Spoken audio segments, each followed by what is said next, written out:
नमस्कार।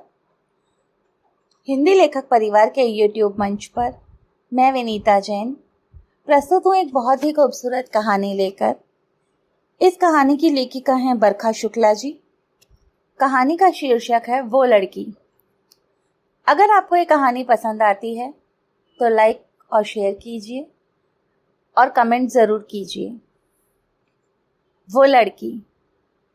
मैंने अपने शहर के स्कूल से 12वीं की परीक्षा पास कर ली थी।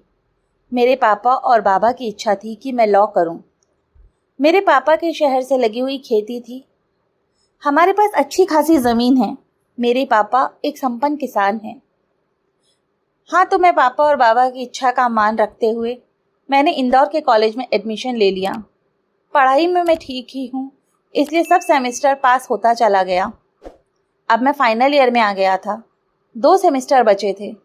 तभी बाबा का सपना जागा और वो बोले, बेटा तुम सिविल जज के एग्ज़ाम की तैयारी करो।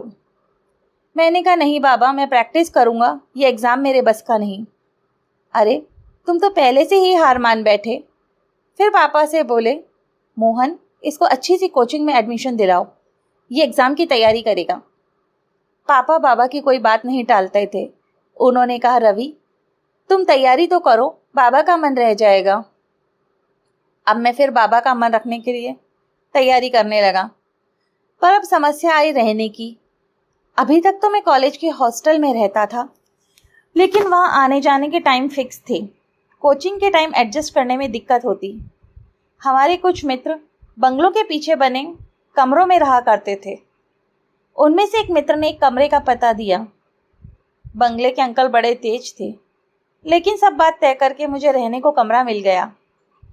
कोचिंग और कॉलेज ज़्यादा दूर नहीं थे और मेरे पास स्कूटी भी थी।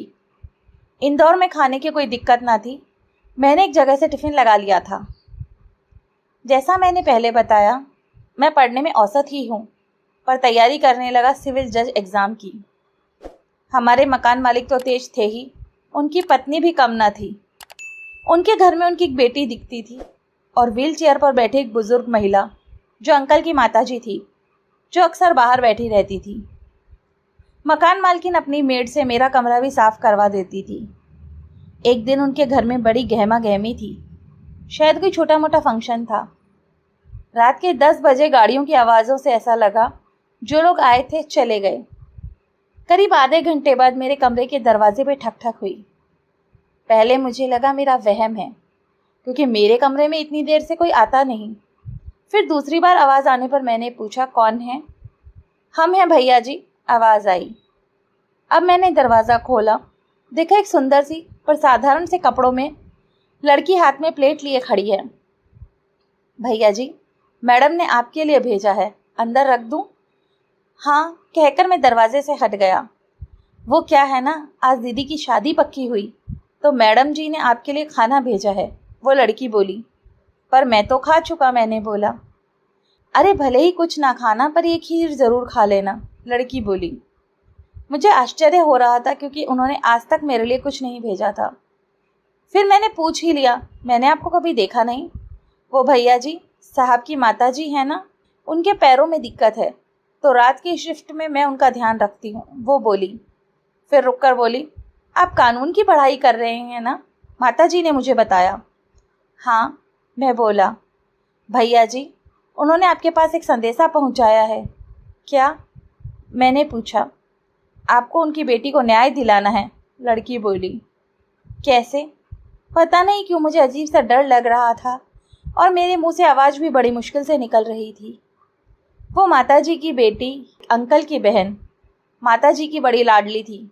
उसे एक लड़के से प्यार हो गया। जब साहब को पता चला तो बहुत नाराज़ हुए। लड़का सामान्य घर से था। लड़के के पिता की क्लॉथ मार्केट में लक्ष्मी साड़ी सेंटर नाम से दुकान है। साहब अपनी बहन की शादी अपने ठेकेदार मित्र से करवाना चाहते थे। उस समय इस कमरे का काम चल रहा था। वो ठेकेदार ही काम देख रहा था। साहब की बहन ने उनके ना मानने पर कोर्ट मैरिज की धमकी दी। माताजी के कहने पर साहब लड़के से मिलने को तैयार हो गए, पर साहब ने चाल चली। लड़के को घर बुलाया, चाय में कुछ मिलाकर पिला दिया और उसकी लाश को इस कमरे की साइड में गाड़ दिया। बहन ने पुलिस को बताने की धमकी दी तो उसे बहुत मारा पीटा और कहा तुम्हें भी मार देंगे, तुम अपनी मर्जी से शादी कर समाज में हमारी नाक नहीं कटवा सकती। अब हमें उसे ही ख़त्म कर दिया है और जल्द ही तुम्हारी शादी ठेकेदार से कर देंगे। लेकिन उनकी बहन ने आत्महत्या कर ली। जब लड़के के पिता ने रिपोर्ट लिखाकर अपने बेटे की खोजबीन की कोशिश की, लेकिन साहब ने पैसा खिला खिलाकर केस ही बंद करवा दिया।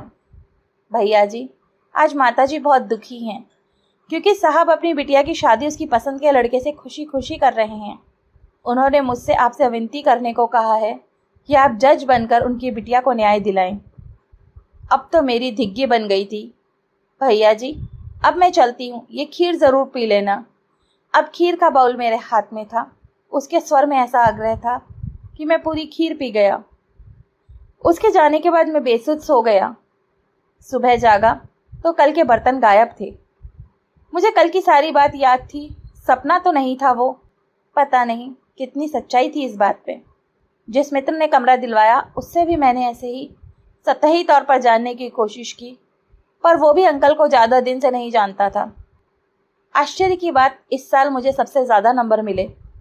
कोचिंग का कोर्स ख़त्म हो चुका था, एग्ज़ाम में अभी समय था। मैंने अपने शहर घर जाकर ही पढ़ने का निर्णय किया। कमरा छोड़ते समय मैं जब मकान मालिक को चाबी दे रहा था, उनकी माताजी की आंखों में मुझे याचना सी दिखी। ना जाने कैसे मन ही मन मैंने उन्हें आंखों से दिलासा दे दिया। इसके बाद तो सब कुछ ऐसे हुआ जैसे कोई ईश्वरीय शक्ति मेरे साथ थी। एग्ज़ाम, इंटरव्यू सब यंत्रवत होते चले गए। मेरी ट्रेनी जज के रूप में इंदौर में पोस्टिंग हो गई। मैं उस रात की बात नहीं भूला था। सबसे पहले उस लड़की के बताए अनुसार मैं लड़के के पिता से लक्ष्मी साड़ी सेंटर जाकर मिला। उसे समझाकर दूसरा केस दर्ज करने को कहा। उसके क्षेत्र के टीआई को सारा किस्सा बताया।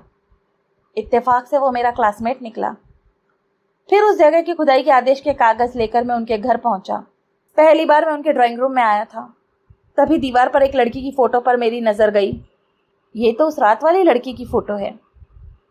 लड़के के पिता हमारे साथ थे। वो बोले, साहब, यही है वो लड़की की फ़ोटो जिससे मेरा बेटा चाहता था।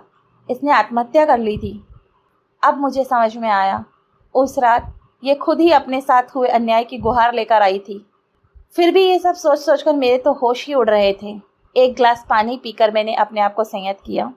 पहले तो वे अंकल नहीं माने, मुझे पहचान गए तो बोले, अरे आप तो मुझे जानते हैं, मैं क्यों किसी की हत्या करूँगा। लेकिन कोर्ट के आदेशानुसार हमें खुदाई करनी पड़ेगी, मैं बोला। और सच में कुछ फीट खोदने के बाद कंकाल मिल गया। लड़के के पिता बिलख पड़े।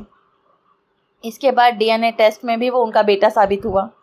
अंकल की माँ ने उनके खिलाफ गवाही दी। अंकल आंटी को सज़ा मिली। ठेकेदार को भी उसके किए के अनुसार सज़ा मिली। इस घटना के बाद मैंने जितने साल मैंने नौकरी की, मेरी कलम से किसी बेगुनाह को सज़ा नहीं मिली।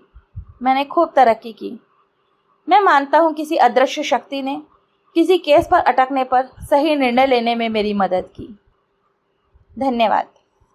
अगर आपको रचना पसंद आती है तो लाइक्स और कमेंट्स ज़रूर करें और शेयर कीजिए।